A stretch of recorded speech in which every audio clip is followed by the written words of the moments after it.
ओम शांति।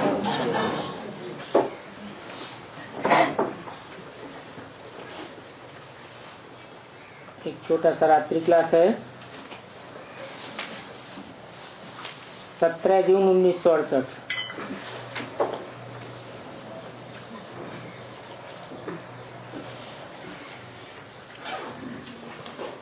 अपन को आत्मा समझ,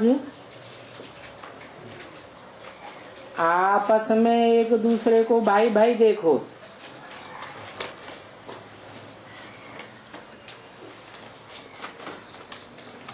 हम आत्मा ज्योति बिंदु स्वरूप भाई भाई हैं और आत्मिक रूप में बाप भी सफेद है।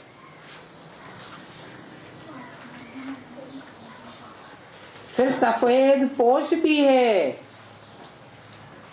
और बच्चे भी सफेद पोष हैं। जो बच्चे हैं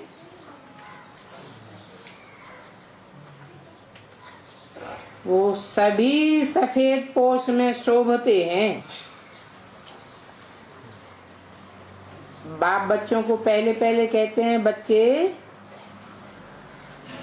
आत्माभिमानी होकर बैठे हो तो अपन को आत्मा समझ बाप को याद करना। इस बात में मुझ होती है। अगर कोई को मुझ होती है तो बाप से पूछते हैं,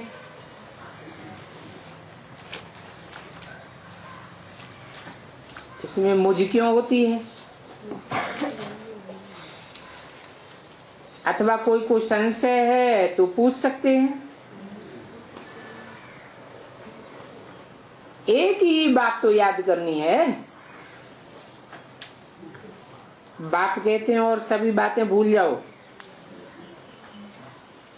सिर्फ बेहद के बाप को याद करो।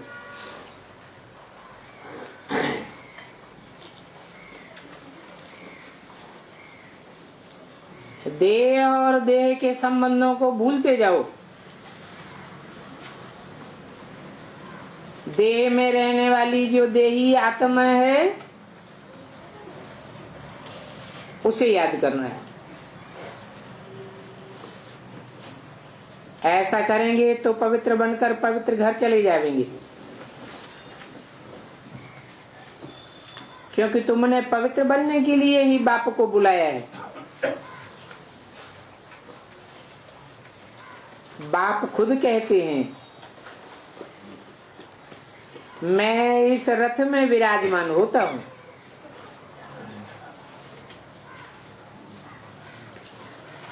और ये बहुत जन्मों के अंत में ये रथ है।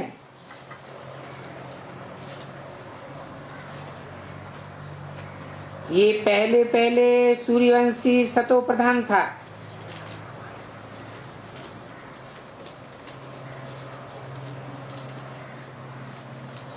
पहले पहले ये राजा था तो जरूर प्रजा भी होगी।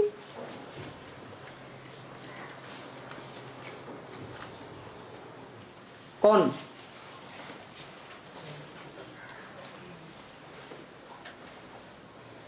यह कौन? ब्रह्मा बाबा। पहले पहले जन्म में राजा तो अंतिम जन्म में प्रजा। तब तुम वो ही तुम बनते हो। आदि में राजा और हर युग के अंत में प्रजा। गाते भी हैं, राम राजा राम प्रजा राम साहूकार।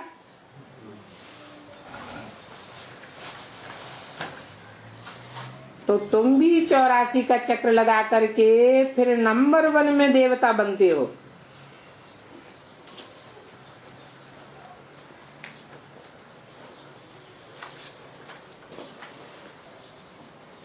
तुम भी कौन? नंबर 1 देवता।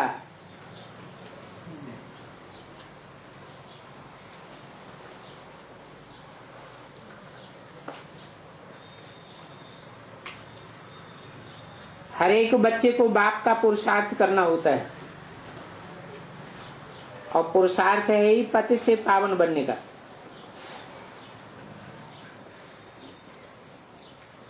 रास्ता भी वही बताते हैं, बच्चों को युक्ति बतलाते हैं। ये पति से पावन बनने की बात को नहीं समझा तो गोया कुछ भी नहीं समझा। भक्त है, भक्त के भक्त ही रह जाएंगे। पहले पहले है समझने की अलग की बात।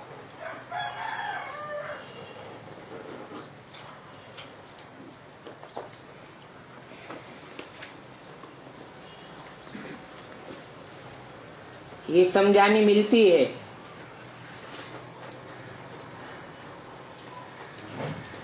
उंगली से इशारा करते हैं ना,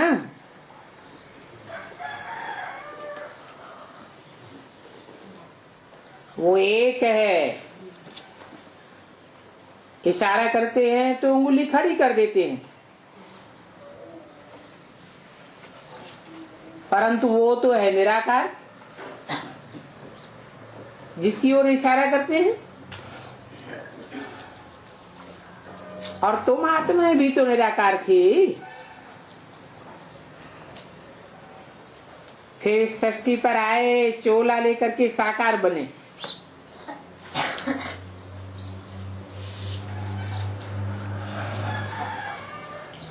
तुम आत्माओं का बाप भी निराकार,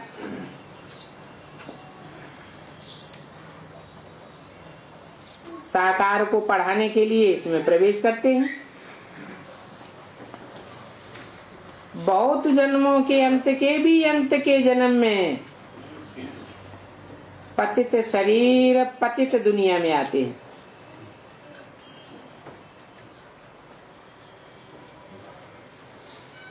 बहुत जन्म कितने? 84 जन्म। तो बहुत जन्मों के अंत के जन्म में, 84वें जन्म में, उसके भी अंत के जन्म में, जो 84वां जन्म है, वानप्रस्थ अवस्था होती है। वानप्रस्थ अवस्था तो 60 साल में होती है।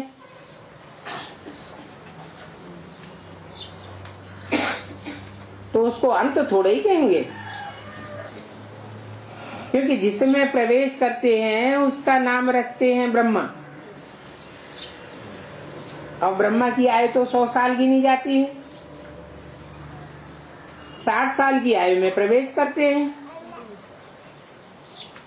इसलिए बोला बहुत जन्मों के अंत के भी अंत के जन्म में, माना जब 100 साल आयु पूरी होती है तब पतित शरीर में और पतित दुनिया में आते हैं।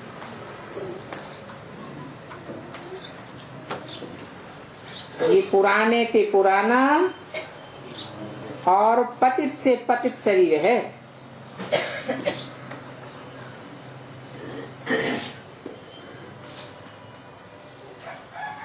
उनको फिर नंबर 1 में जाना है।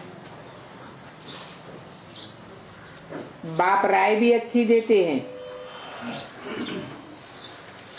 कहते हैं देह के सभी धर्म छोड़ माम एकम याद करो तो तुम्हारे पाप कट जाएंगे।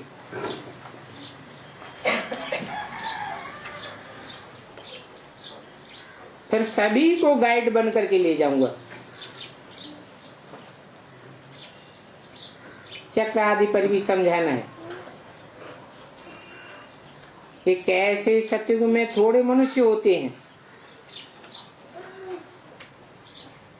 फिर कलयुग में आबादी बढ़ते बढ़ते ढेर के ढेर हो जाते। तो बाप समझाते हैं कि शांति धाम और सुख धाम में तो बाप के सिवाय कोई ले ही जा ही नहीं सकता।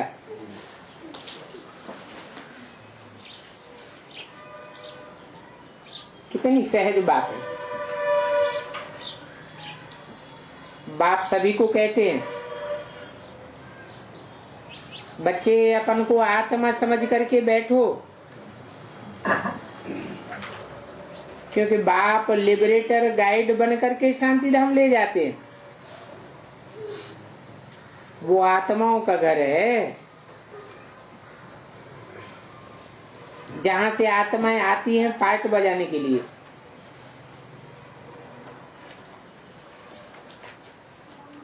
पार्ट बजाने के लिए आती हैं इस दुनिया में, और देह के सुख भोगते भोगते पतित बन जाते हैं।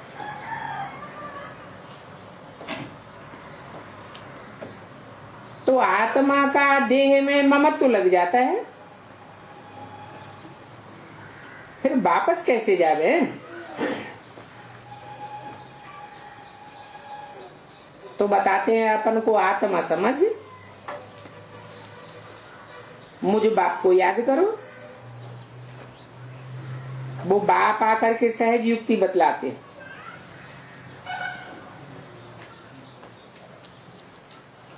तीव्र याद की सहज युक्ति है, माम एकम याद करो, कोई दूजम को याद नहीं करो। अब इसमें मुझने की तो बात ही नहीं है।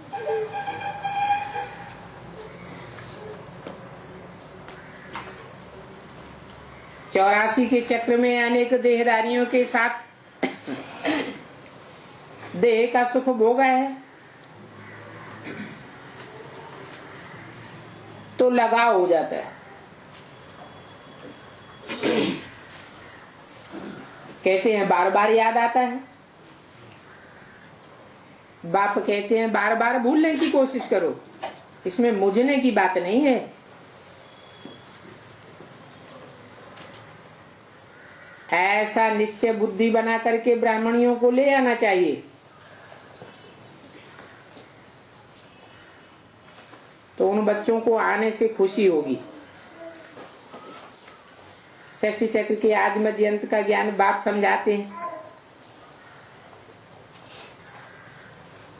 बताते हैं कि ये 84 का चक्र जरूर खाना है। इस चक्र को ड्रामा कहा जाता है और इसको समझना बहुत सहज है। इसमें एक ही बात मुख्य है, जो पैगाम सभी को देना है। तुम कुमारियां क्या सीखते हो? नहीं सीखते हैं तो टाइम वेस्ट करते हैं।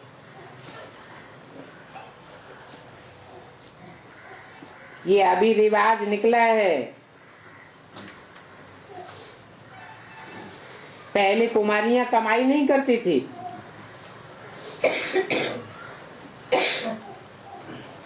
अभी रिवाज निकला है कुमारियां भी कमा करके खिलाती हैं।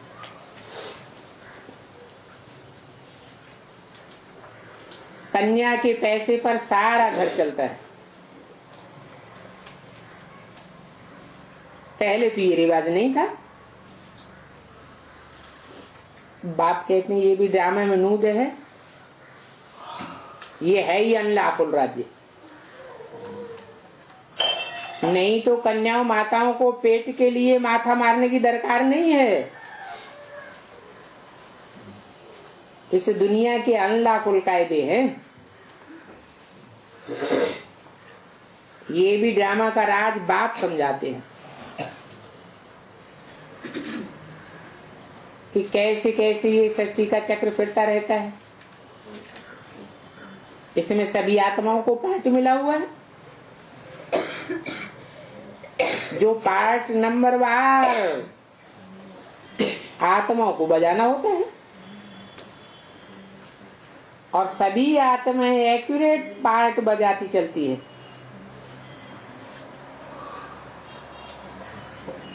ये भी बताया है भक्ति मार्ग में होता है सभी मनुष्यवाद। मनुष्य को भगवान नहीं कहा जाता है,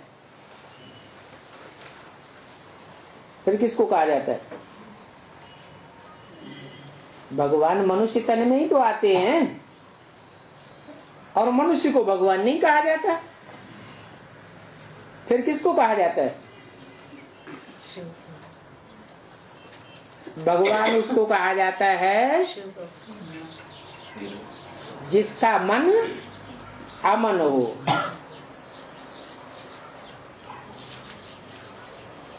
मनुष्यों को तो मन होता है, मन तो चलायमान होता है,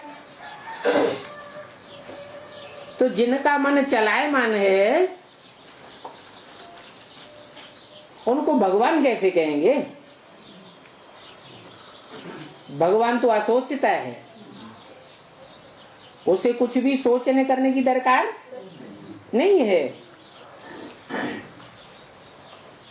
तो बाप समझाते ये बातें याद रखनी चाहिए। हम देवी देवता बनने के लिए पढ़ते हैं,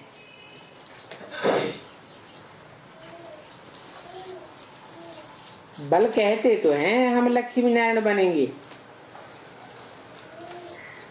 परंतु इसके लिए तो फिर सर्विस का सबूत चाहिए। सर्विस का सबूत ही नहीं देवेंगे तो नारायण कैसे बनेंगे?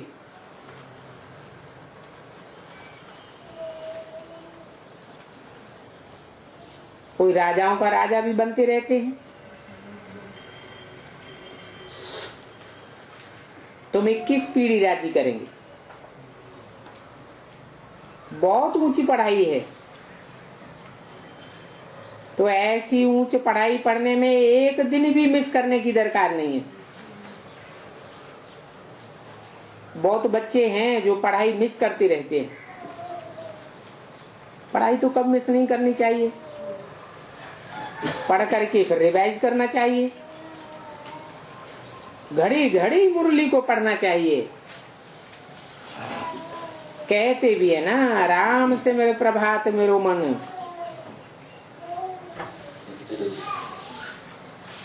अभी बाप बेहद के प्रभात में आते हैं ना,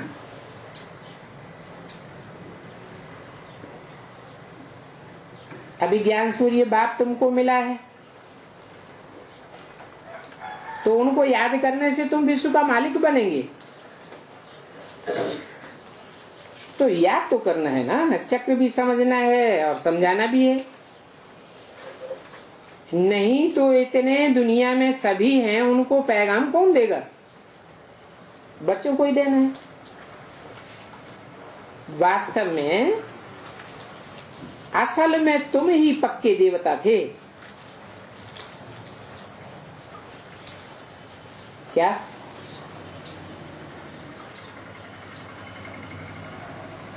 वो नहीं थे,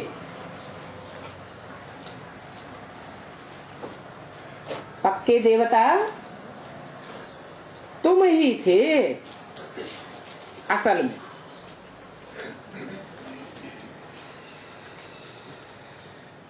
तो जो पक्के देवता थे वो ही फिर पक्के हिंदू भी तुम बनते हो तो तुम देवता ही। परंतु पतित दुनिया में, पतित शरीर में कैसे कहेंगे?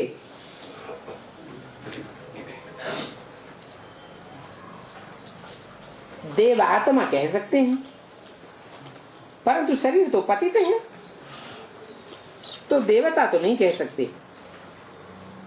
अब इस बात का तुमको पता पड़ गया है कि हम ही देवताएं थे, फिर ऐसे ऐसे हमने जन्म लिए।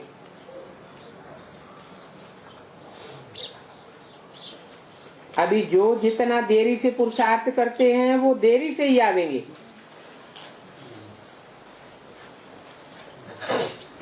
जो पहले पहले पुरुषार्थ को संपन्न कर लेंगे वो पहले आ जाएंगे। समझ की बातें है ना। अच्छा, बच्चों को गुड नाइट और नमस्ते।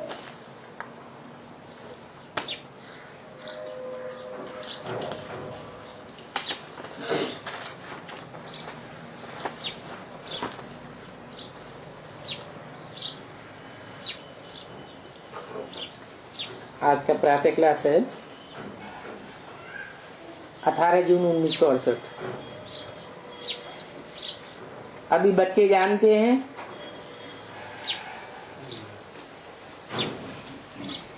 कि हर एक बच्चे को बाप से वर्षा मिल रहा है। इस बात को भी जो बाप के बच्चे हैं वो ही जानते हैं। बच्चे नहीं बने हैं तो इस बात को नहीं जानते। ये भी जानते हो भाई को भाई से वर्षा मिल नहीं सकता। तुम सब आपस में भाई भाई हो ना। और फिर ब्रह्मा की औलाद भाई बहन जो भी हैं उनको हर एक की अवस्था का पता नहीं पड़ता है। बाप दादा के पास सबका समाचार तो आता है।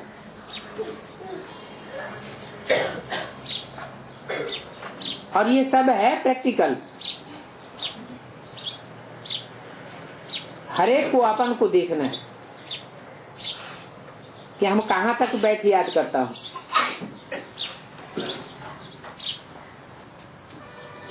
और कहां तक मेरी बुद्धि नाम रूप में फंसी हुई रहती है।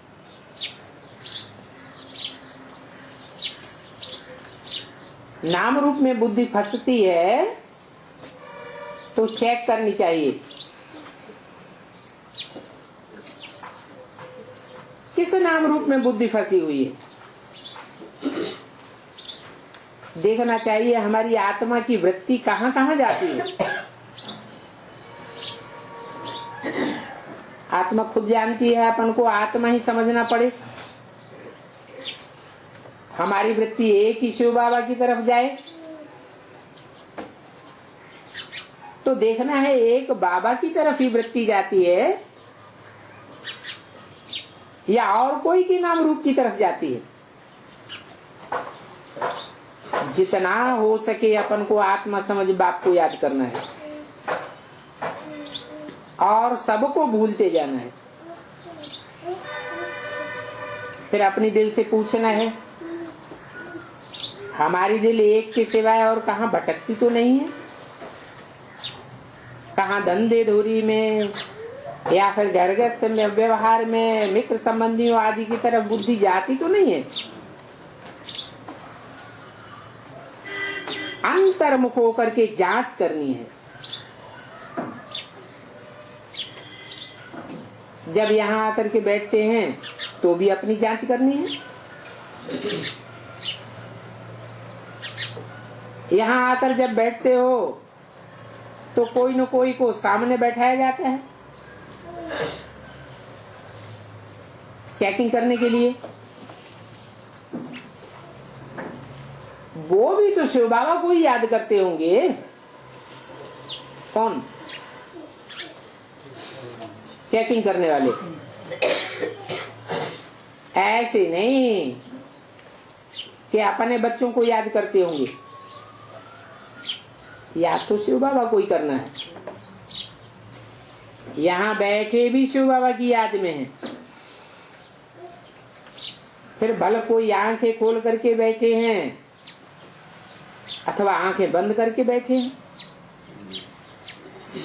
ये तो बुद्धि से समझ की बात है कि हमें आंखें खोल करके बैठना है या बंद करके बैठना है।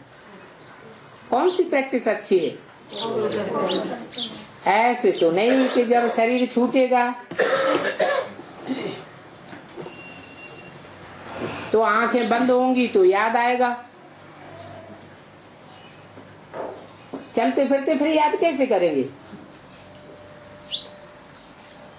अपने दिल से पूछना है कि बाप हमको क्या समझाते हैं। याद तो हमको एक बाप को ही करना है। तो यहाँ जो बैठने वाले हैं वो तो शिव बाबा की याद में बैठे होंगे। तुमको नहीं देखेंगे।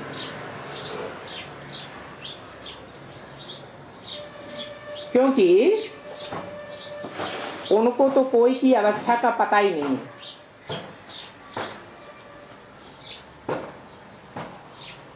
हर प्रकार का समाचार बाप के पास आता है। वो जानते हैं कौन कौन बच्चा अच्छा है, जिनकी लाइन बिल्कुल क्लियर है, और जिनका बुद्धियोग कहाँ भी नहीं जाता है। ऐसे भी होते हैं, कोई का बुद्धियोग जाता है लेकिन मुरली सुनने से चेंज भी हो जाते हैं। समझते हैं, फील करते हैं ये हमारी भूल है, बरोबर हमारी दृष्टिवृत्ति रंग है। अभी दृष्टिवृत्ति को रंग को राइट करना है।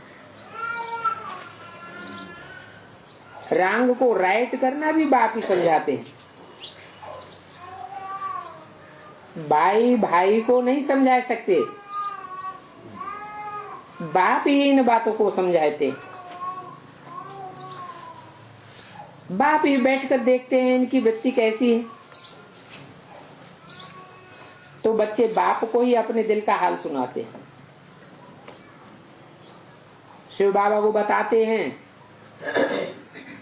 तो ये साकार दादा भी समझ जाते हैं। नहीं तो इनको पता कैसे चले? सुनाने से, देखने से समझते हैं। जब तक सुने नहीं तब तक उनको क्या पता ये क्या करते हैं। उनकी एक्टिविटी से, सर्विस से समझ जाते हैं। इनको कहा जाता है बहरियामी।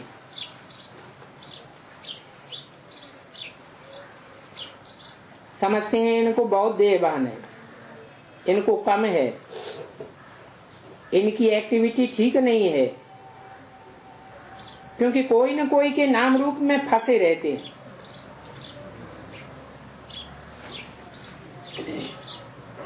कोई न कोई की याद में बुद्धि अटक जाती है, कहां न कहां वृत्ति जाती रहती है।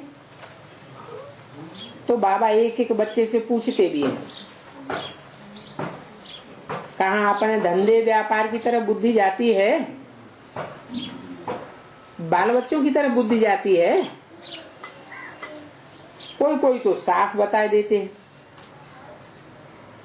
कोई कोई तो फिर नाम रूप में ऐसे फंसे हुए हैं जो मारी शर्म के बताते ही नहीं बताते हैं तो अपना ही नुकसान करते हैं। बाप को बताने से हल्के हो जाएंगे। नाम रूप में फंसने का जो विकर्म बनता है वो बताने से उनको क्षमा हो जाती है, और फिर आइंदा के लिए भी संभाल करनी है। बहुत हैं जो अपनी वृत्ति को सच सच नहीं बताते हैं, बाप को बताने में ही लज्जा आती है। जैसे कोई उल्टा काम करते हैं तो सर्जन से छुपाए लेते हैं, सर्जन को बताते ही नहीं। वो समझते हैं ये सर्जन क्या समझेंगे, इसलिए छिपाए लेते। परंतु छिपाने से तो बीमारी और ही वृद्धि को पाई जाती है। यहां भी ऐसे ही है, बाप को बताने से हल्के होते जाएंगे, नहीं तो वो अंदर रहने से भारी होते रहेंगे। बाप को सुनाने से फिर वो दोबारा नहीं करेंगे। बाप समझते हैं कि ये हल्के हो गए हैं, आगे से अपने पर खबरदार भी रहना है। अगर बाप को बतावेंगे ही नहीं तो वृद्धि को पाता जाएगा। बाप जानते हैं ये बच्चे सर्विसेबल भी बहुत है, इनकी क्वालिफिकेशन भी कैसी अच्छी रहती है, कोई के साथ लटकते नहीं है। बाप हर एक की जन्म पत्री को देखते रहते हैं। फिर ऐसे बच्चों से बाप का लव रह जाता है, कोशिश करते हैं, क्योंकि कोई तो बहुत अच्छे हैं, कभी कहां भी उनका बुद्धि योग नहीं जाता है। पहले जाता था, अभी खबरदार हो गए हैं। बताते हैं बाबा मैं अब खबरदार हूं, आगे मैं बहुत भूलें करता था, अभी बिल्कुल खबरदार हो गया हूं। समझते हैं बरोबर देह अभिमानी होने से ही भूलें होती हैं। तो सदैव अपन को आत्मा समझना चाहिए। अगर आत्मा न समझा, देह भान में रहे, तो पद भ्रष्ट होता जाएगा। भले इन बातों का कोई को पता नहीं पड़ता है, परंतु फिर भी पद तो भ्रष्ट हो जाएगा ना। इसमें दिल की बहुत सफाई चाहिए। 18/6/68 की वाणी का दूसरा पेज। जैसे इन लक्ष्मी नारायण की आत्मा में कितनी सफाई है, इतनी सफाई है तब तो ऊंच पद पाया है।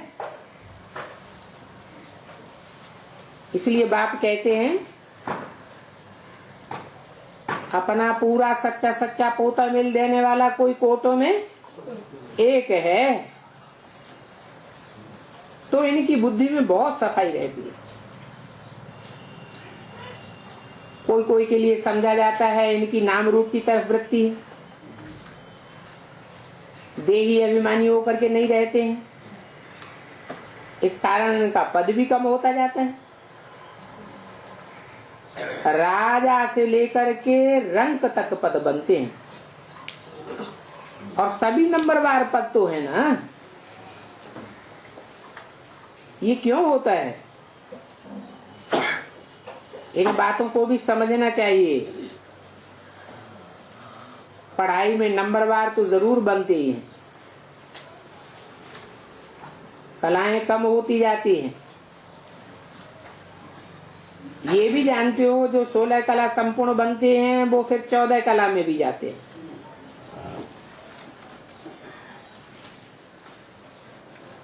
बीच में 13 कला, पौने 14 कला, ऐसे धीरे धीरे कम होती जाती है। कलाएं उतरते तो जरूर है ना। 14 कला बने हैं तो भी अच्छा है, फिर वाम मार्ग में उतरते हैं। जब वाम मार्ग में उतरते हैं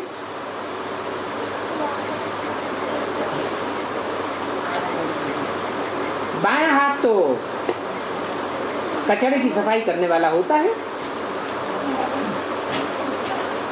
तो जरूर भिखारी बन पड़ते हैं।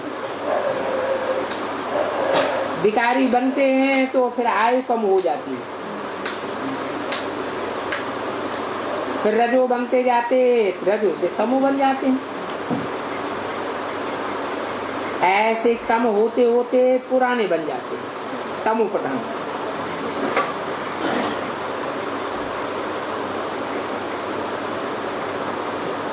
आत्मा भी पुरानी हो जाती है, शरीर भी पुराने हो जाते हैं, सारी दुनिया ही पुरानी हो जाती है।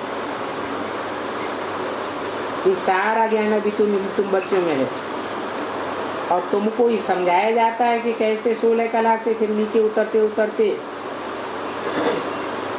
देवता से मनुष्य बन जाते हैं। देवता किनको कहा जाता है?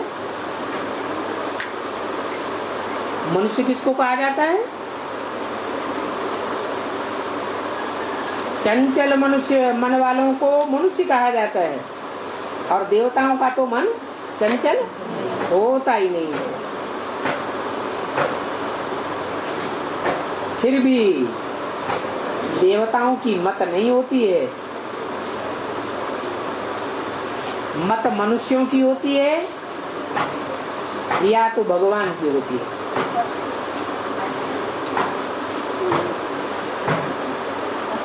भगवान बाप की मत मिलती है तो 21 जन्म कोई की मत की दरकार नहीं रहती। बाप से वर्षा मिल गया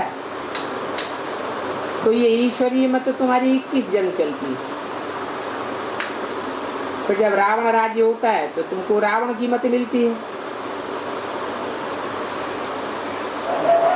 रावण मत अनेकों की मत को रावण मत कहा जाता है। दिखाते भी हैं देवताएं वाम मार्ग में गए, और धर्म वालों की ऐसी बातें नहीं होती है। दूसरे धर्म वाले तो अपने धर्म के बड़े पक्के होते हैं। ये देवताएं ही जब वाम मार्ग में जाते हैं तो बाद में दूसरे धर्म वाले आते हैं। उन दूसरे धर्म वालों से तुम्हारा कोई कनेक्शन नहीं है,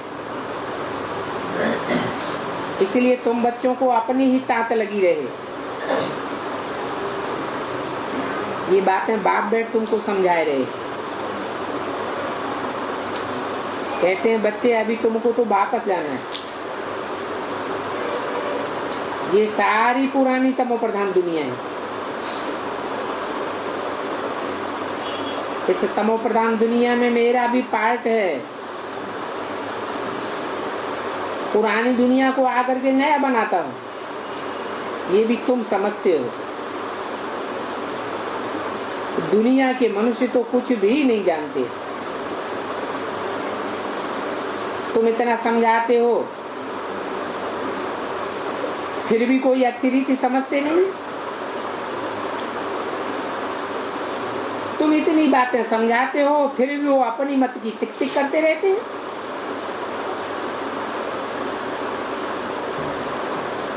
जैसे उसने कहा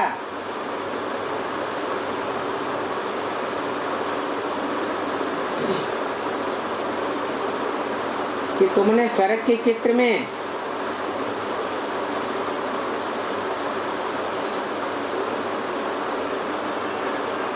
कृष्ण के साथ माइया को ही कौन दिखाया है? क्या वहां सिर्फ फीमेल्स ही होती हैं? डांस आदि जब करते हैं उसमें तो एक फीमेल और एक मेल होता है। जुगल डांस होता है, ऐसे ऐसे जोड़ी होती है ना। तो इस चित्र में एक फीमेल एक मेल क्यों नहीं दिखाया है? कृष्ण के साथ इतनी फीमेल्स क्यों दिखाई है?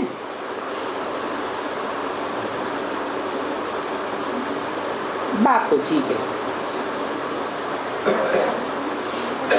क्योंकि यहाँ के शास्त्रों का सुना हुआ है तो चित्र बनाते रहते हैं।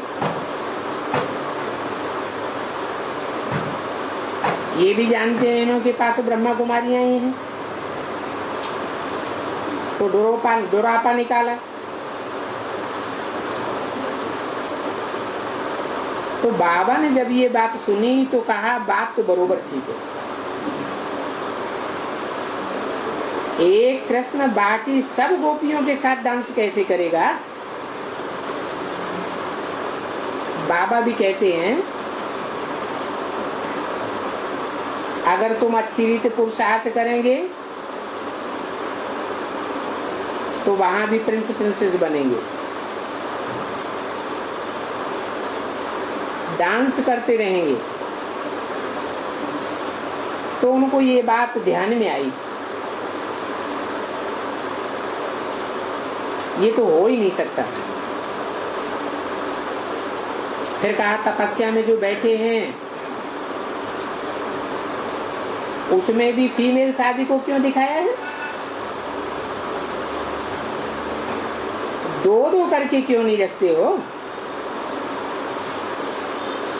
ये तो समझा सकते हो कि यहाँ मेजॉरिटी समझने वाली फीमेल्स हैं। वहां नई दुनिया में तो मेल फीमेल्स की जोड़ी ही होती है, क्योंकि वहां तो प्रवृत्ति मार्ग पक्का होता है। यहाँ ज्ञान मार्ग में माताएं जास्ती हैं, क्योंकि यहाँ माताओं को जास्ती मान दिया जाता है। और ये बात भी तुम सिद्ध कर सकते हो। तो ऐसी ऐसी बातों में करेक्शन करनी पड़े,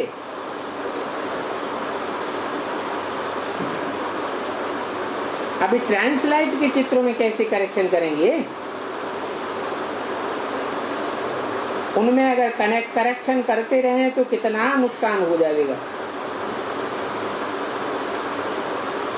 ये नुकसान आदि तो फिर होता ही है।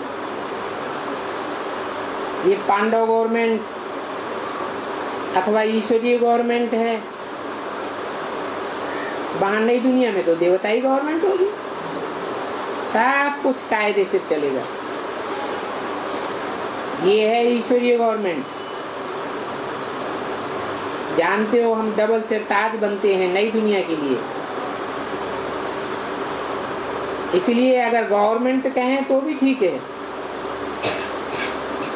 तुम डीटी गवर्नमेंट स्थापन कर रहे हो, ये बात तुम लिख सकते हो, इसमें डरने की भी बात नहीं है। ब्रह्मा द्वारा देवी देवता राज्य की स्थापना होती है। ब्रह्मा ने तो शरीर छोड़ दिया, फिर डीटी राज्य की स्थापना कैसे होगी? जरूर शरीर छोड़ने के बावजूद भी ब्रह्मा कोई माता में प्रवेश करता है। इसलिए बोला कि माताओं के द्वारा स्वर्ग के गेट खुलवाते हैं।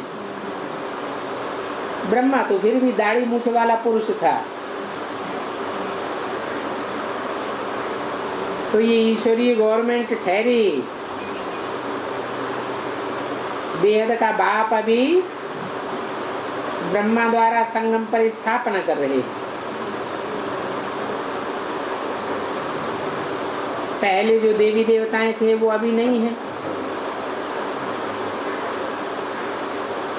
फिर से श्रीमत पर डीटी गवर्नमेंट स्थापन कर रहे हैं। हम ब्रह्मा कुमार कुमारियां श्रीमत पर आदि सनातन देवी देवता धर्म अथवा स्वराज्य विश्व में शांति स्थापन कर रहे हैं। ये लक्ष्मी नारायण जब थे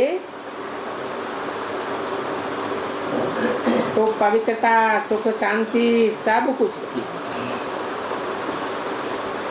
मुख्य बात तो पवित्रता की ही है, परंतु बेचारे मनुष्यों को ये भी पता नहीं है कि सतयुग में देवी देवताएं पवित्र थे। वो तो समझते हैं देवताओं को भी बच्चे आदि हुए, तो समझते हैं वहां भी भोगबल से बच्चे पैदा होते होंगे। अरे वहां तो योग बल की पैदाइश है। योग बल से कैसे पैदाइश होती है ये किसी को पता नहीं है।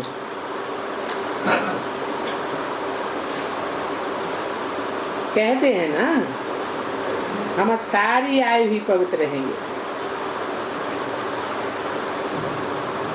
तो फिर बच्चे आदि कैसे होंगे? तो उनको समझाना पड़ता है इस समय पवित्र होने से तुम 21 जन्म के लिए पवित्र बन जाएंगे।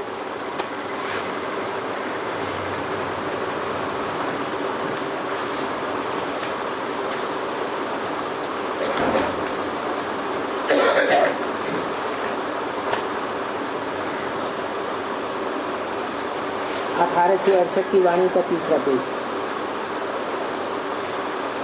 तो अभी तुम समझते हो कि हम श्रीमत पर 22 वर्ल्ड की स्थापना कर रहे हैं। ऐसे सीधे सीधे अक्षर बुद्धि में उनके ठूसना चाहिए।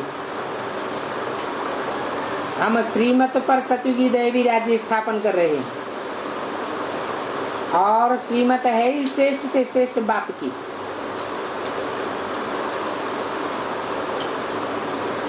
गायन भी है मनुष्य से देवता की एक रत्न लागी बार।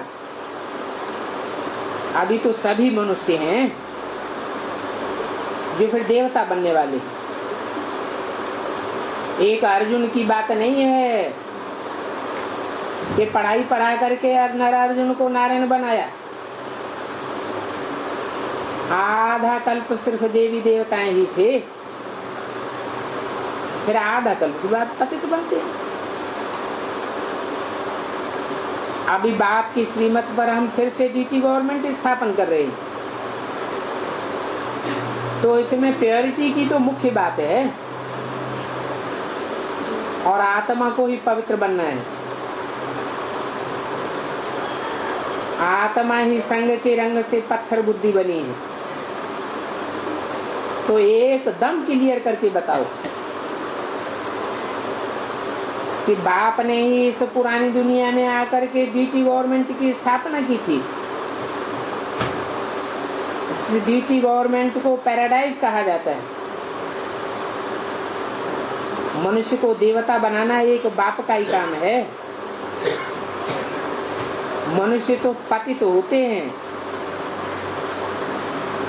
फिर उनको पावन कैसे बनाया? तो बाप ने बच्चों को कहा माम एकम याद करो तो तुम पावन बन जाओगे।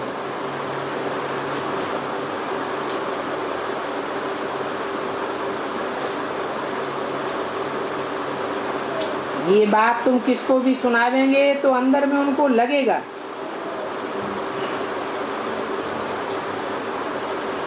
क्योंकि जानते हैं इस दुनिया में तो अनेकों का संग का रंग लगता रहा, तो अभी पति से पावन कैसे बनेंगे? जरूर बाप को याद करना होगा। इसके लिए औरों का संग बुद्धि में तोड़ना है और एक बाप से जोड़ना है, तब ही मनुष्य से देवता बनेंगे। ऐसी ऐसी समझानी दूसरों को देनी चाहिए। अभी तक तुमने जो समझाया वो तो ड्रामा अनुसार बिल्कुल ठीक ही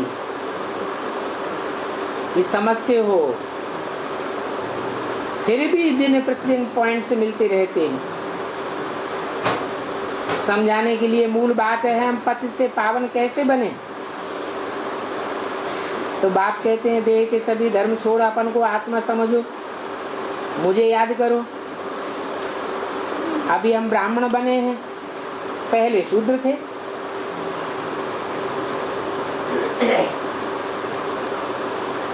अभी हम प्रजापिता ब्रह्मा की संतान हैं।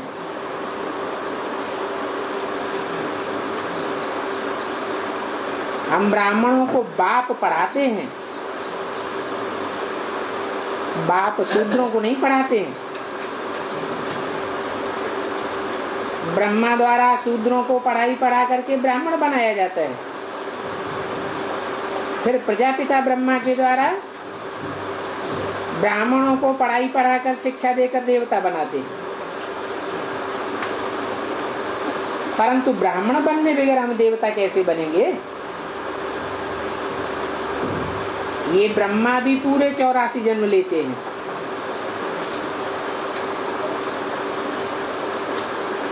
फिर इनको ही सतयुग में पहले नंबर में जाना पड़ता है।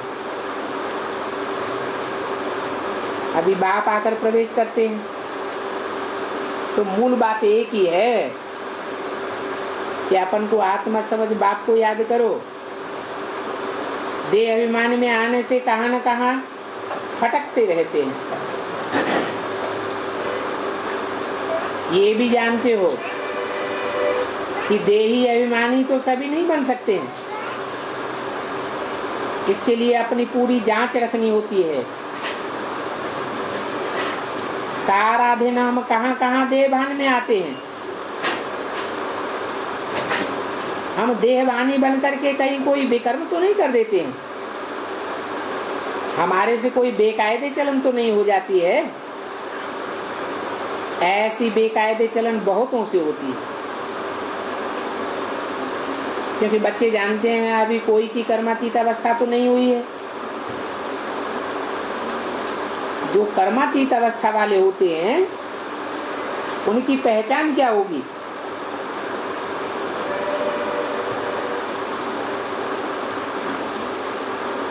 है? कर्मातीत अवस्था वाले के सभी दुख दूर हो जाएंगे। दुख उनसे कोसों दूर रहेगा।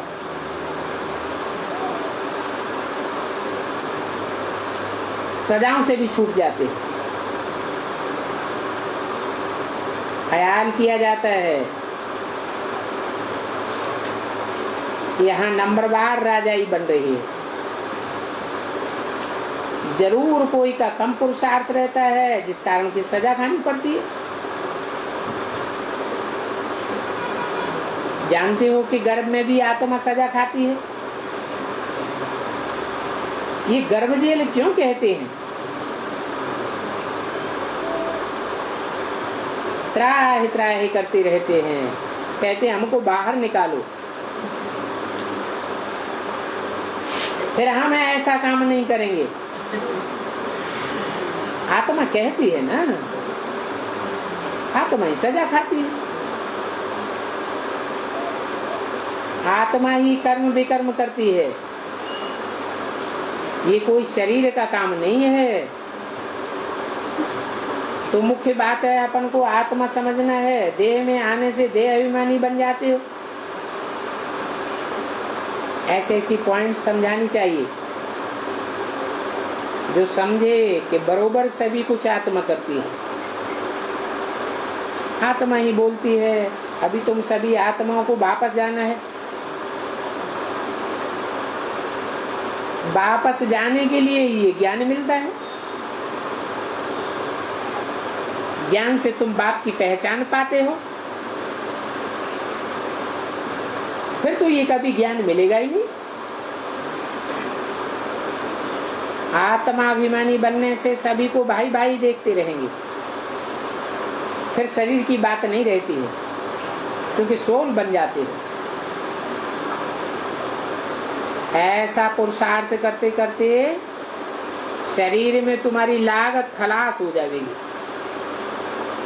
इसलिए बाप कहते हैं ये बहुत ऊंची स्टेज है। कोई तो बहन भाई में ही लटक पड़ते हैं, भाई भाई में भी कोई लटक पड़ते हैं।